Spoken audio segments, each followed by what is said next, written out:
Thank you, Dr. Callens, and good afternoon, all. My name is Anahit Maranian, and I'm a rising second-year medical student at Morehouse School of Medicine.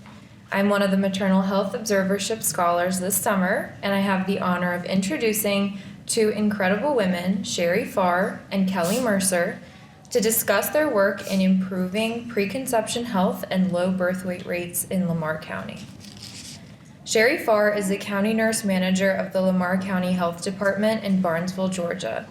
She graduated with her BSN in 1983 from the Medical College of Georgia, and she's worked in several rural community hospitals during her nursing tenure, including Monroe County Hospital, Upson Regional Medical Center, Putnam General Hospital, and Macon Northside Hospital before finally finding her niche in public health in Lamar County in 2003, where she enjoys working with and for her community.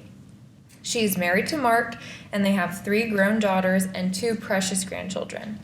She's a member of Rama Primitive Baptist Church and has won the 2013 Lamar County Woman of the Year Award, as well as the 2016 Ruth B. Freeman Nursing Award for Population Health Practice, presented by the Georgia Public Health Association. Sherry has been described as a dedicated public health nurse who works closely to assure that the children of Lamar County receive superb medical care. Kelly Mercer was born and raised in Barnesville, Georgia, graduating from Lamar County High School in 2008. After attending Gordon State College, she transferred to the Georgia Southern University, where she graduated with a degree in psychology. She became the executive director of Lamar County Family Connection in 2016 and enjoys working with and for her community. She is currently serving as the co-chair for her local interagency planning team to provide, improve, and facilitate the coordination of services for children living within the state of Georgia with severe behavioral health needs or those who live with addictive diseases. In 2022, she was named as the Career Woman of the Year. She is married to Andrew, and they have a daughter, Emilise, who is 4 years old. Thank you, and please welcome Sherry Farr and Kelly Mercer.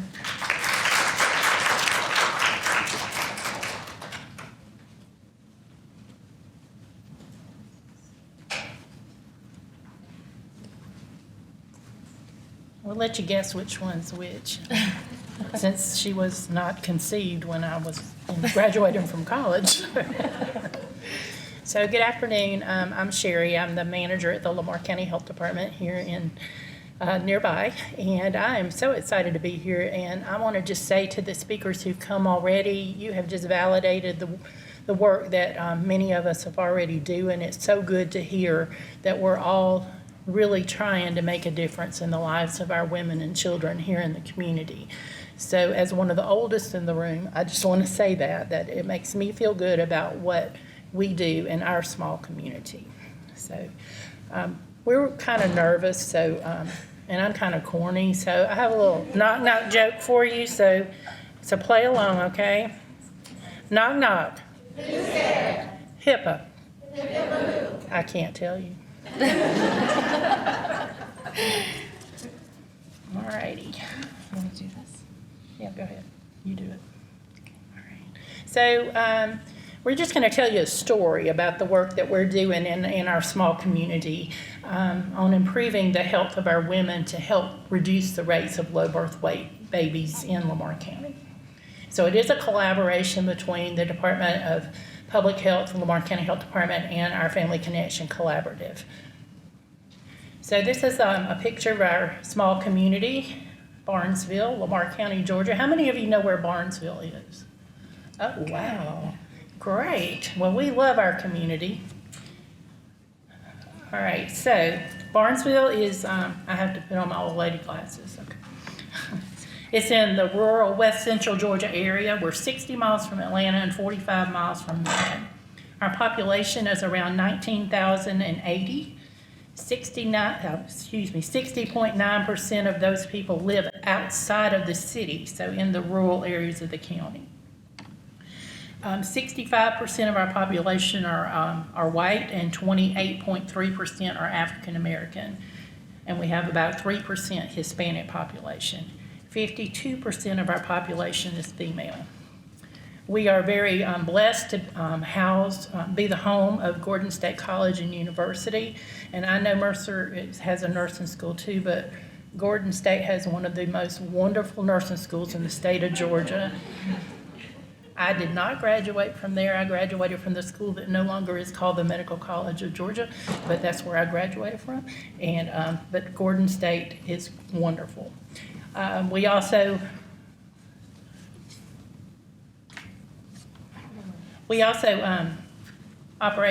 have two festivals that we're very well known for in Lamar County. Buggy Days, which happens every fall. It's a huge arts and crafts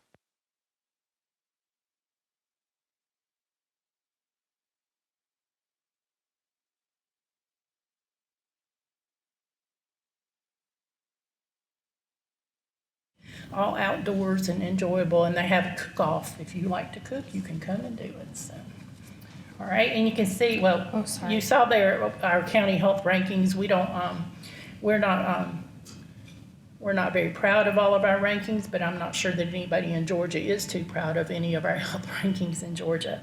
But you can see where we stand there. I do want you to know we do have 3 primary care physician groups. We have 1 federally funded clinic, we have a free clinic, 1 pediatrician. We have a satellite OB office, which sometimes there's somebody there and sometimes there's not. And then we have 1 dentist that does not see any Medicaid covered people. And we have a dental clinic within the health department that is there 1 day a week. So that's what our healthcare consists of. And 0 hospitals, it's 17 miles to the closest hospitals, and there's 3 within the areas and 2 that deliver babies. Okay? All right, so I want to share with you a little bit about the Department of Public Health before we move forward. So number 1, how many of you knew where Barnesville was? How many of you know where your health department is in your local community? Okay. How many of you know somebody who works in your local health department? This is great. I like this group, okay?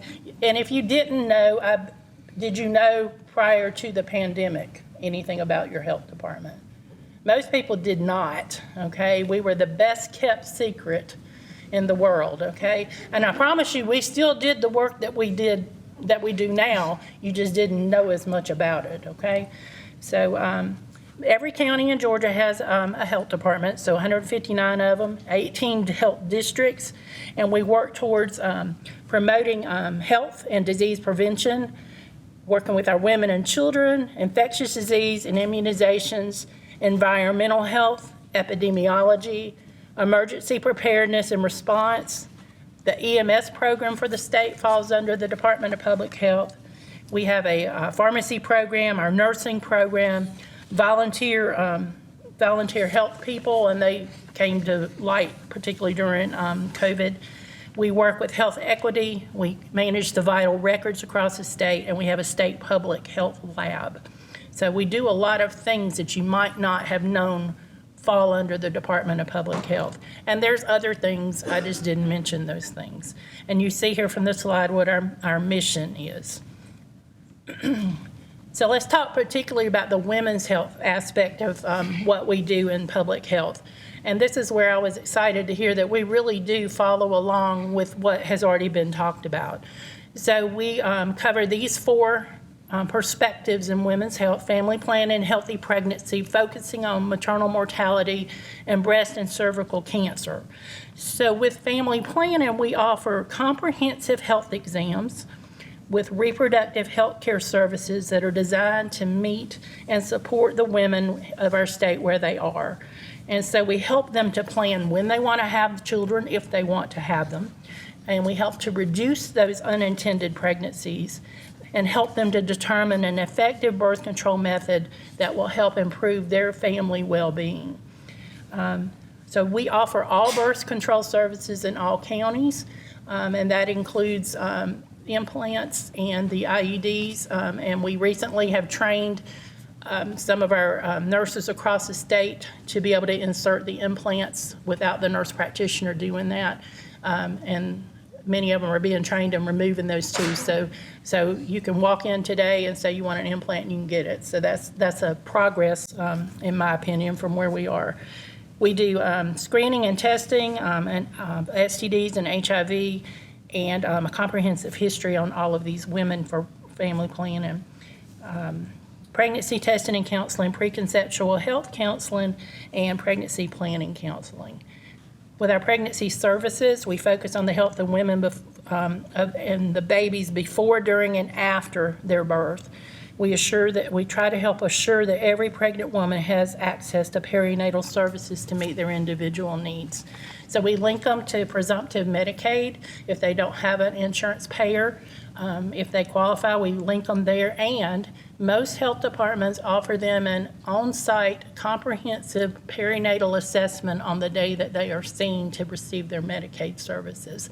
So they're getting that 30 to 45-minute visit with a registered nurse to do that comprehensive history and education piece and linkage to care that they might need before they leave out of there.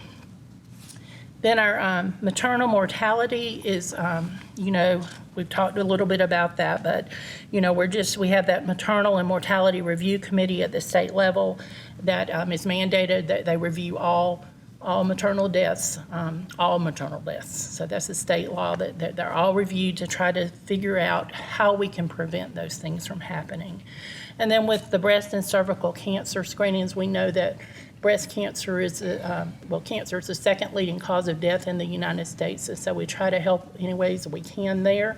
So the cervical cancer screening is offered to all women 21 to 64 years in the health department, and then the breast cancer screenings for 40 to 64, and those are all based off of their income, and we also do take insurance for most of those services as well. Now it's Kelly's turn. Okay, can you guys hear me? Okay, so I've been the director for Lamar County Family Connection since 2016, but the partnership with the health department and with Sherry goes back much farther than that. So Sherry is definitely the brains of this operation and is far more qualified to cover the healthcare side of things. So she will be doing most of the talking, and I'm mostly here just for moral support. But I do want to share a little bit about Family Connection. I know it was mentioned in the previous presentation, but Georgia Family Connection is the only statewide network in the country of its kind that is dedicated to the health and well-being of families and communities. So I think it's safe to assume that everyone here is probably from or lives in Georgia. How many of you are familiar with the Family Connection organization in your county?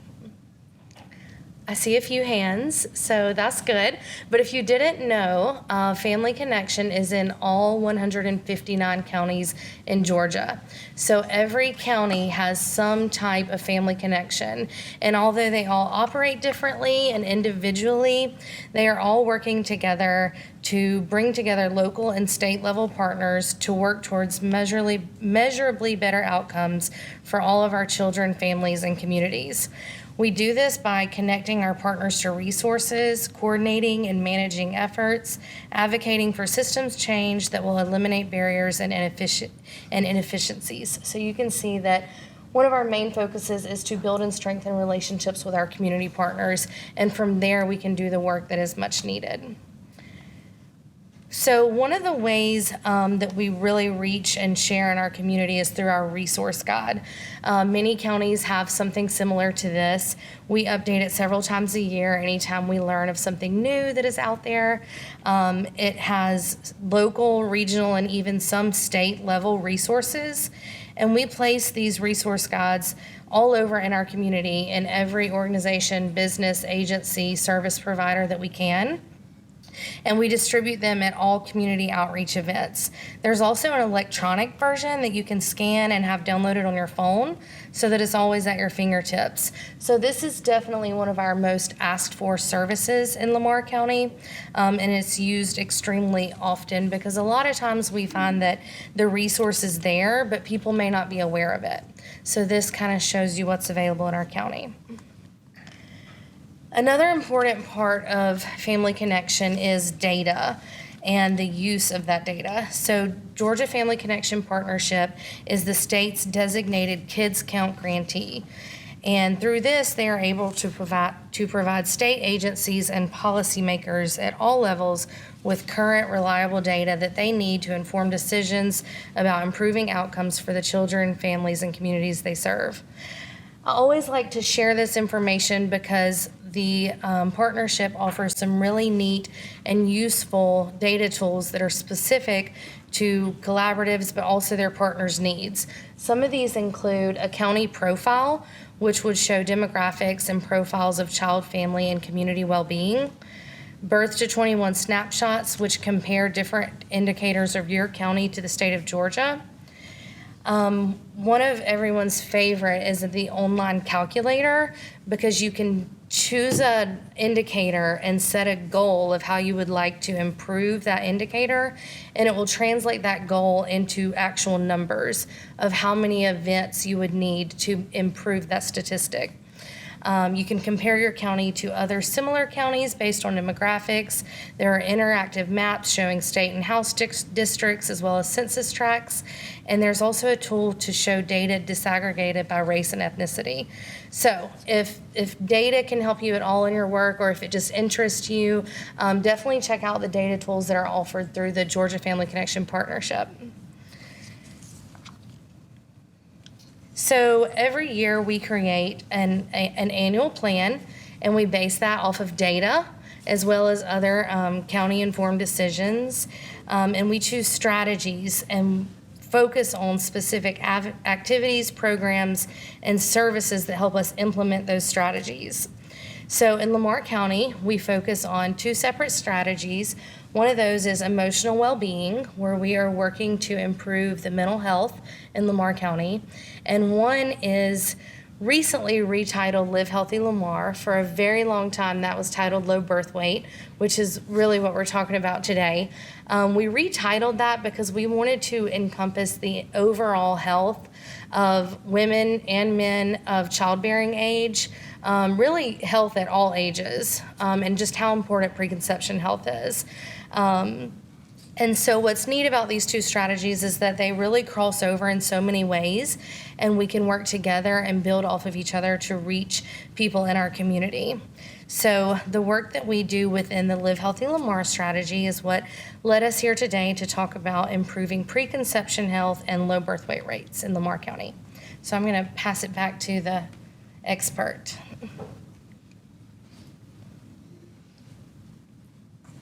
So what you see here is the compendium of improving infant health that the Family Connection Partnership was instrumental in getting developed.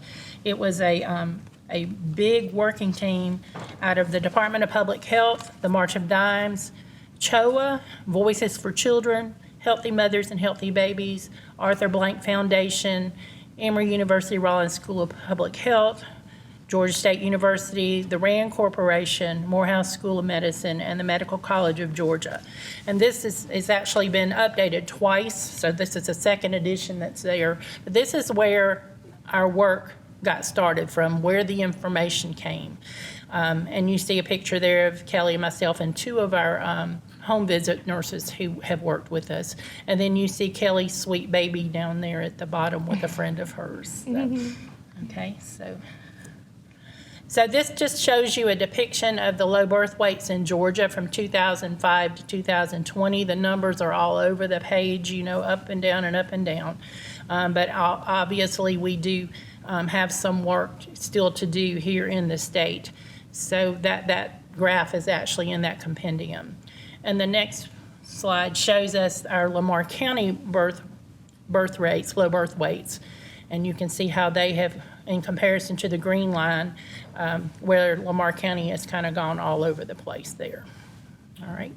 So let's just talk a little bit about some of the consequences of low birth weight. Y'all know these, but just to review them quickly.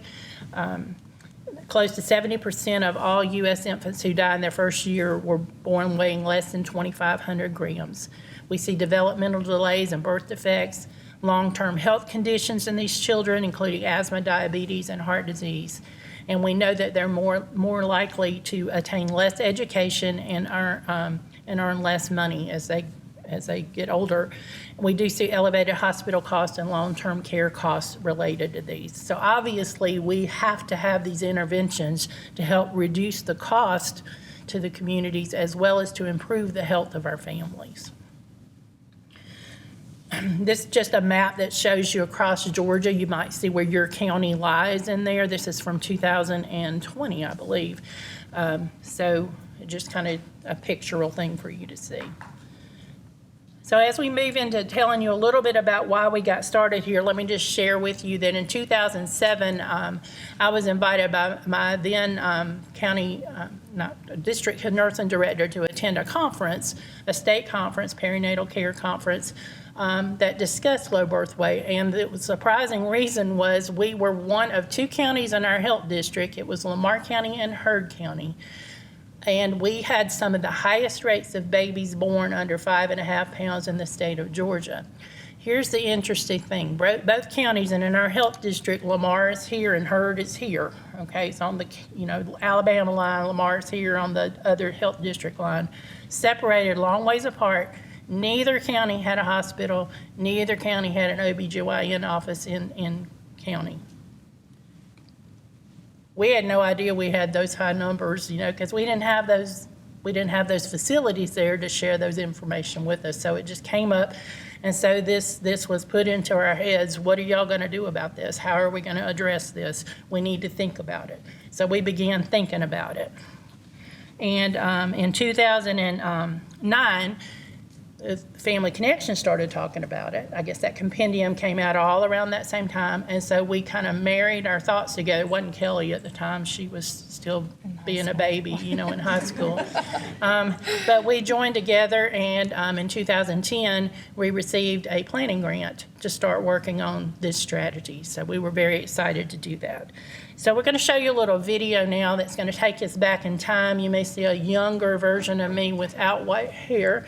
And a very good friend of our work, Rebecca Hudgens, who works with the Georgia Family Connection Partnership. And we're going to give you just a little brief history of our early years of our initiative.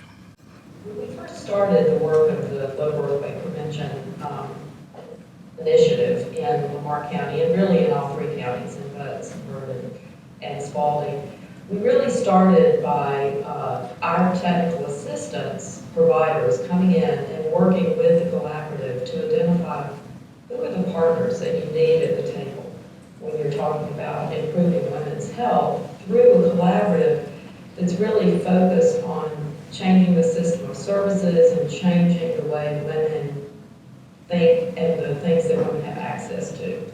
As the initiative came to life here in Lamar County, the collaborative kind of got excited because we've never really had anything that we could really show evidence of a change. I mean, you kind of hate to air your dirty laundry. Yes, we have one of the highest rates of low birth weight babies in the state of Georgia, but if we felt that if we could capitalize on that negative concept and turn it into a positive, that we would make a really big difference here for our women and our families. And so we got excited about that, and to see the excitement in the collaborative itself has helped to generate some of our other strategies to grow and develop ourselves.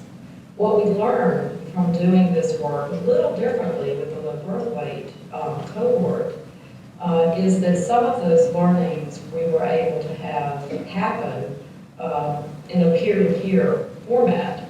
Working on a more regional level with the other three counties that are joining into the initiative with us, it's been exciting to see that, for one thing, that they're looking to us for some leadership.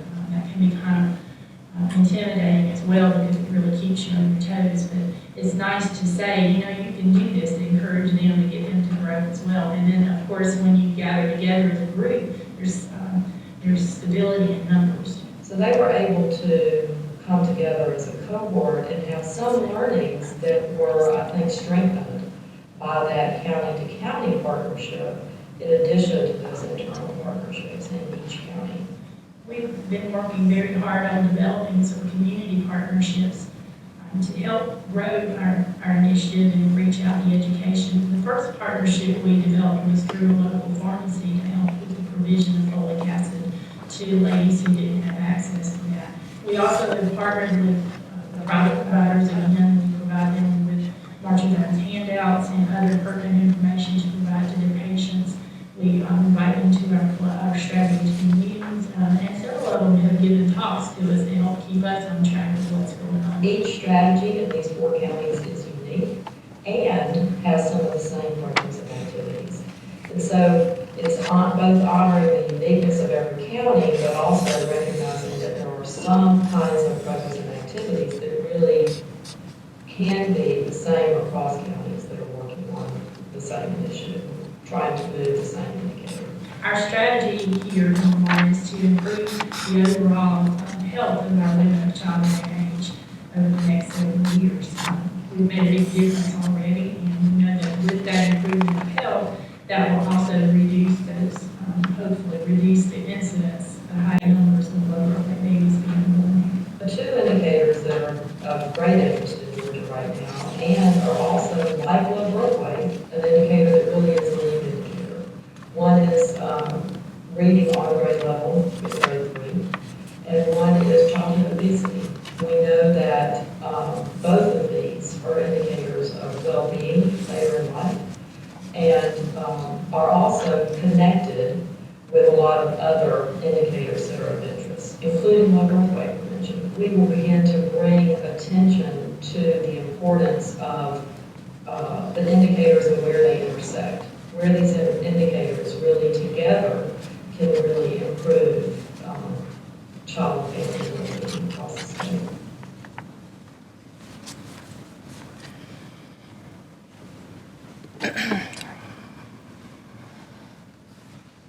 So we got started, okay? And we learned real quickly it's all about relationships and communication, especially in a small community as ours was, as is. And many of you are from those small communities. So just know that the majority of your resources are inside of you.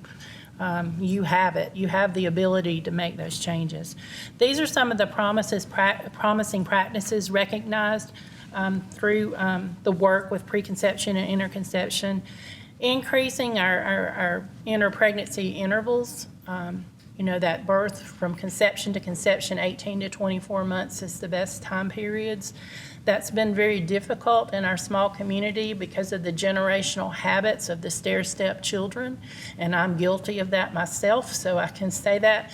But most people say my mama had their kids back to back, my grandma did, that's just the way it is. But we know from research that it's safer to give that time for your body as a woman to recuperate and for your family to grow and develop with that child before you add another child to it, okay?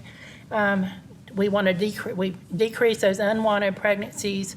That preconception and readiness counseling that Dr. Baker talks so much about, to decrease our maternal smoking as well as vaping and other substance abuses that go along in there, that healthy food consumption and the exercise and fitness that we've already talked about, and then those effective screenings for our women to help them enter pregnancy in their best health. The enhanced prenatal care, or the centering pregnancy model, we were blessed to have that when Dr. Baker was practicing in Upson County. She started centering in that county, and we neighbor that county, so many of our ladies were able to take part of that. Unfortunately, due to the pandemic, and then Dr. Baker left Upson County, centering stopped. And I hate that. We need a champion to pick that back up, because that concept really, really did work. And then just as early identification of our very high-risk patients so they can get the care that's needed. All these have already been talked about. The model that we really have implemented, though, in Lamar that really has made a difference is the in-home nursing case management. Did that skip? Go ahead. Okay, go ahead. So what we do is we identify those mothers who have delivered a low birth weight baby through provider referrals. WIC referrals, our Children First referrals, and even the birth certificate data that we have access to. Our case manager will contact those moms and arrange a visit if they want that visit. She can come into the home. She can meet them at an off-site area, or they can just do it by phone, whatever they want to do. And the optimal thing for us is to follow that family until that child is 2 years old to help prevent, to help educate the mom on spacing those births out, okay, to get them through those first 2 years, okay? And so you can go ahead, concentrating on education of that mom, but as well as offering, that extra expertise on the growth and development of the child by being in the home. So our case manager is a registered nurse who is a professor at Gordon State.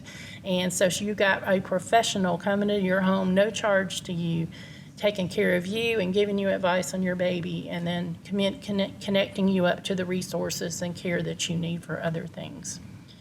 So the data that we look at is the number of our low birth weight births, the number of our women of childbearing age that we service through the programs in the public health department. And the reason why we concentrate on those is that's our captive audience. We can't capture the numbers from all the other practices, but we can capture our numbers. So we have those. And that's our family planning programs, our prenatals who come in for their Medicaid, and then through our WIC program. We can track that smoking status. We track their body mass index. We know from our studies that either they're too high with their body mass index or they're too low. So they're above 27 or they're below 18. One of the other things we have seen is that previous low birth weight is a risk factor. And the stress in the home, which has already been talked about, it's just stress is one of the biggest things. The early prenatal care, planned or unplanned pregnancy, the birth spacing, and again, any high-risk health issues, we track those as well. Okay. And what we found that has sustained our work for these, how long have we been doing this? Since 2010, okay, 13 years, okay, I don't do math very well, so, is the collaboration of our partners. We couldn't do it without them, okay? So this is just kind of a conglomeration of some of our partners here. Gordon State College, the school system, our neighboring hospitals, our WIC program, our pediatrician's office, as well as numerous other people here in the community. We have a strong, caring community. I had the pleasure of managing, I guess you call it a pleasure, for 3 years of managing another health department at the same time as I managed Lamar County, and at the same time that the pandemic broke out. I guess you would call that a pleasure, I don't know. But I would say, much as I love that county that I helped with, which is where I live, honestly, Lamar County is very different. So every community has that, have their differences. But this, if you've ever been in Lamar, you'll find out. Melanie works there, she knows. There's something different about the people there. Okay, they just care. And I think that's what's made us very successful. I'm not saying your community doesn't care, but it's just very different, okay? They share, they support, they work together. So I think that's what has made us so very successful in what we do. So one of the big collaborations is through Gordon State. They allow us to come on campus, and we do, you can go ahead, we do some, prior to the pandemic, we were doing some workshops for the students there. And this is Dr. Baker, look there. Surprise, Dr. Baker. She came up and talked to the women on campus about women's health. It was a very well-received talk, and we used, prior to the pandemic, we were doing one every fall and one every spring semester. So we hope to get that started back this coming school year when the college is back in session full-time. They are such a strong advocate, and we didn't even know this. We found out that many of the professors on campus know about the work that's going on in campus, in the community. Wasn't aware of that until my coworker who works for me went back to school. She's getting her human service degree. she was told she had to do a project, and her professor said, you need to look at low birth weight. The Lamar County Health Department is doing this work, and you need to look at it. He didn't know she worked for the health department, but I didn't know this man who teaches at Gordon, who doesn't live there, knew about the initiative that we have going on. So anyway, she did her project on the low birth weight.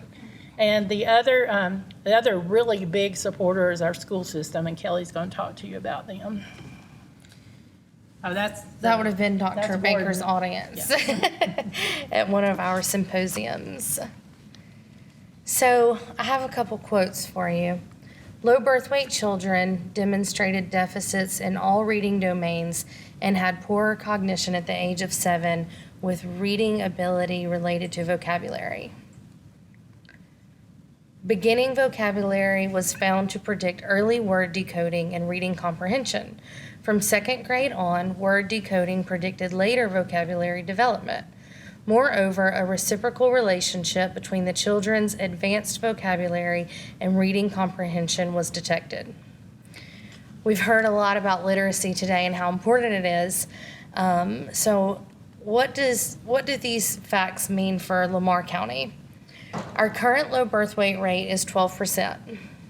There are 2,800 students in Lamar County. That means that there are 336 students in our school system That were low birth weight. that were born low birth weight, 28 students in each grade, 3 students in every classroom, and 150 children aged birth to 5 who were born low birth weight and have not yet entered school that could face these challenges. Those are some numbers to really put it in perspective. So, how are we working to overcome these challenges? In 2019, Lamar County Schools received the L4GA grant. Some of you may be familiar with this. It is the Literacy for Learning, Living, and Leading in Georgia. These funds allow school systems to build partnerships that engage communities and schools together to strengthen student learning and establish and train teachers to implement new evidence-based practices. The ultimate goal is that upon graduation, all students will be college and career ready. We know that that goal being met depends on literacy being a part of a child's life beginning at birth. A portion of these grant funds focuses on the early childhood age group of 0 to 5. So through our partnership with the school system, we have been able to provide book nooks at the health department and other community centers where children can come in, be encouraged to sit down and read, and then take a book home with them. We are able to provide trainings to local daycares, teaching them the importance of literacy at an early age, as well as the correct ways to read to and with children. We are a part of quarterly meetings working with other partners who are promoting literacy in our community and our school system. This grant also provides books that are given for incentives. When our case manager does a home visit with a new mom of a low birth weight baby, we always try to provide some type of incentive. And one of our really neat ones is a nice pillow that has a pocket for books. So we give them that pillow and we stick some books in it, and they're able to have those, and it encourages them to read with or to their children. They also provide books that are given, educational books that are given to new moms and dads. So when the health department comes across a new set of parents, they're able to give them these books that will help them a little bit as they work through that. Just as a reminder, we've talked about it a couple times now, but 90% of brain development before kindergarten. So literacy is crucial from birth.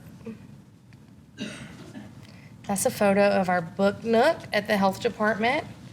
And One of my precious grandchildren.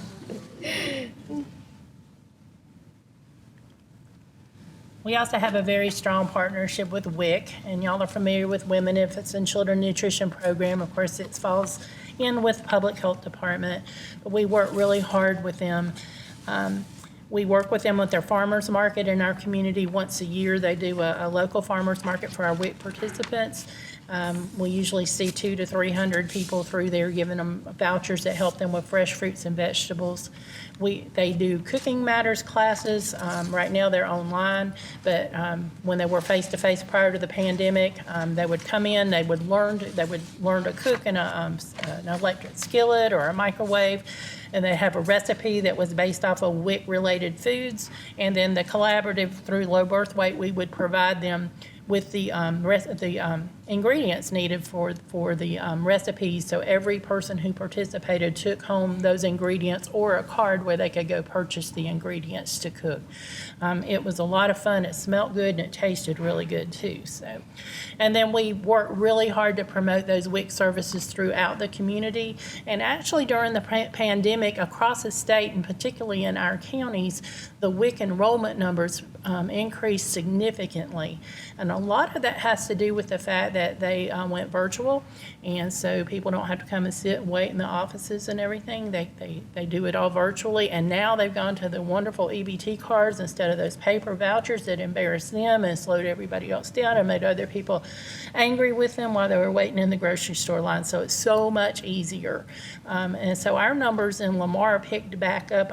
They almost doubled back to where they were 10, 12 years ago. So that's a good thing, is to have that WIC participation going.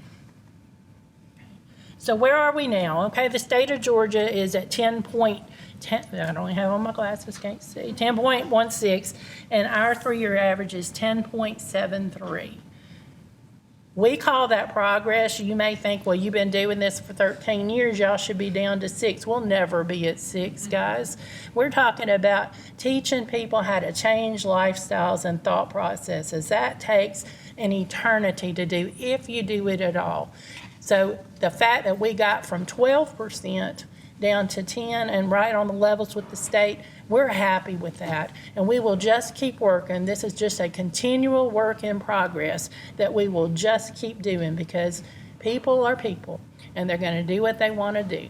And as I talked about those generational challenges, as Dr. Baker referred to that as well, it's hard. We live in the South, we like our fried food. People like to be fat. We like to eat. It's hard. It's really hard to overcome all of that.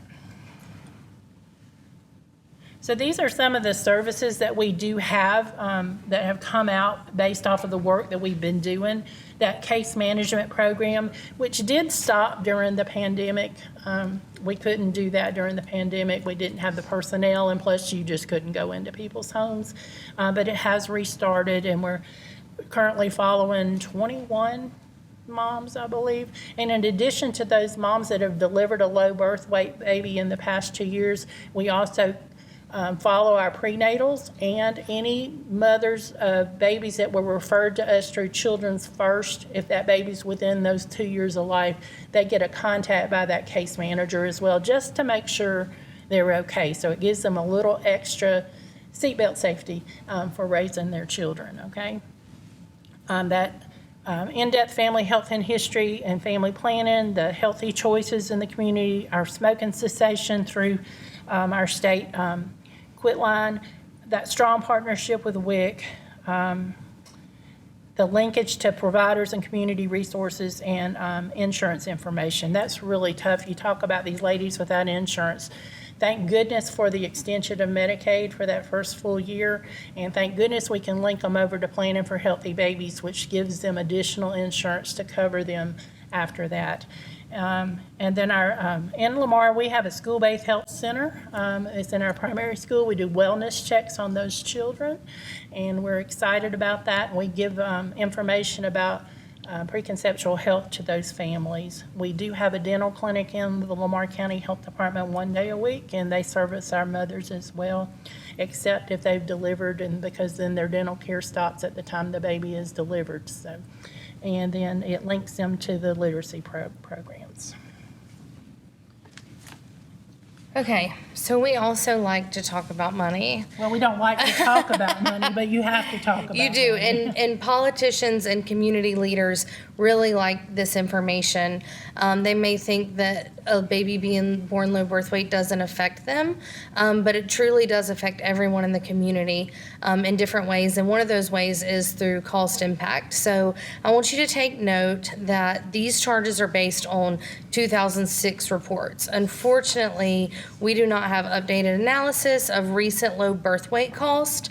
I am going to talk about some current costs, but if you can imagine that since 2006, these costs have probably quadrupled, if not more.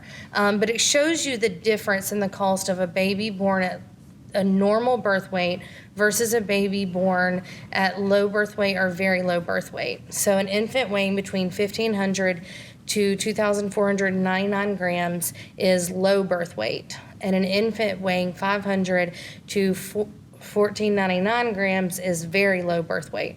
So you can see the cost difference. And just to use some of those numbers, these are the average birth cost from 2002 hospital charges from one of our local hospitals. So this does not include low birth weight numbers. It talks about the charges for a normal delivery versus a C-section delivery. But what you want to look at is the cost of a newborn stay in the nursery. So more often than not, a baby who is born low birth weight or very low birth weight is going to spend more time in the nursery at the hospital. And keep in mind that this is just a regular nursery. This is not a NICU or PICU. But this shows you the charges that can add up for a baby who's born low birth weight. So just a little bit more information. For an example, Lamar County had 27 low birth weight births. And don't hold us to our math. This is all just an estimation. But over $700,000 spent on initial hospital charges for those babies who were born low birth weight that could have been saved. So just to reiterate that every baby born at a healthy weight reduces the amount of money being spent by families and communities. So just to kind of tell you about some of our ups and downs or our challenges and good things. Statistics are very easily skewed with small numbers, okay? It doesn't take much to change numbers. In our numbers, preterm and multiples are included, and so we know that preterm babies and multiples typically weigh a little bit less most of the time, but they're still included in those low birth weight numbers. And believe me, we had a lot of preterms and a lot of multiples for some reason. But they were, very fortunately, most of our babies, even if they're preterm, have been healthy babies. So that's a good thing. Our Centering Pregnancy Initiative stopped. We had some providers around who didn't accept Medicaid. It made it especially challenging. Then, of course, the global pandemic was a little bit of a challenge to most everybody. I think it was a big challenge. Ups and downs, again, we had a very good increase in our WIC participation, and we have begun to make an impact on the community and their education. And another good up was the Medicaid expansion process. And in our community, another really good up was broadband. We got broadband almost throughout our entire county now. And so that while we've talked a lot about screen time for kids, access to the internet for a lot of people is a good thing. And it does help improve that education piece. So we just want to, again, just tell you that while we are a small community and when you look at us from the outside, we don't have a lot of resources, but internally we have a lot. We have a lot to offer, and we have made a difference by focusing and continuing to push out the educational efforts, and we hope to continue our platform here and to make a difference for our small community in Lamar County. So we thank you.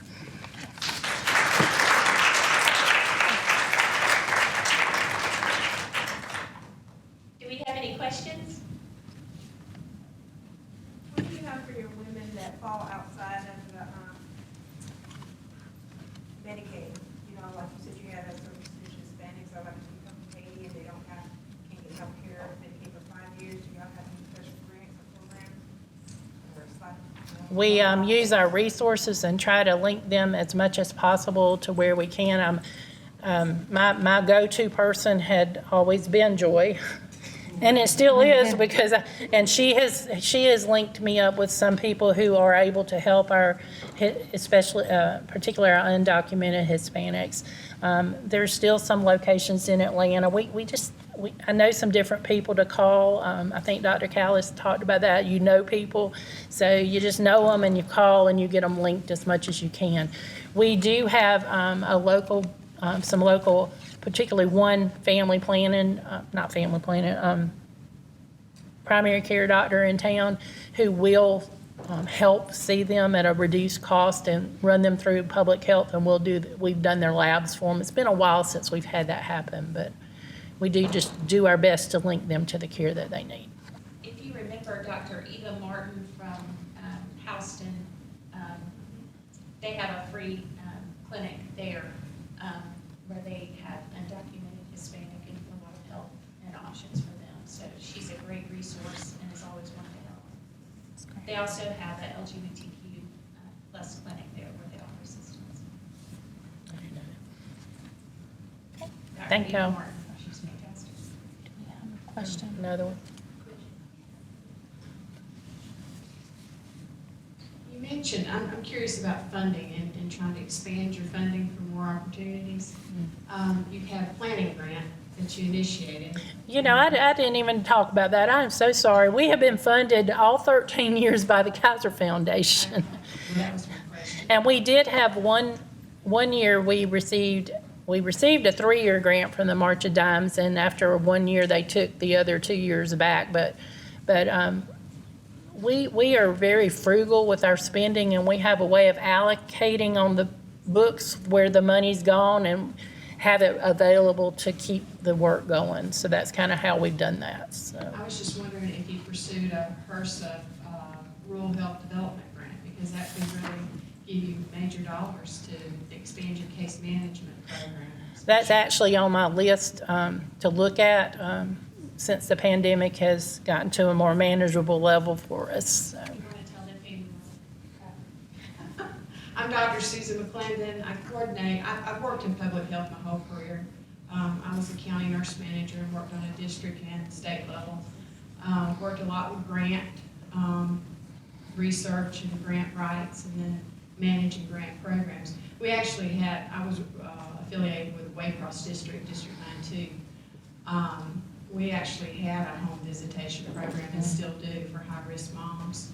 And it really has had a major impact on, improving the health of our mothers and babies, but it doesn't cover all 16 counties. So we're continually looking for grant opportunities. And, I'm glad you mentioned collaboration, because that is key. Every community is different. And you do have a lot of resources in your community a lot of times, but if you don't talk to each other, you don't share that information, then, it just doesn't prove to be effective. And you're a great leader in your community for bringing folks together, so I commend you in your work. Thank you. Thank y'all again. Thank you.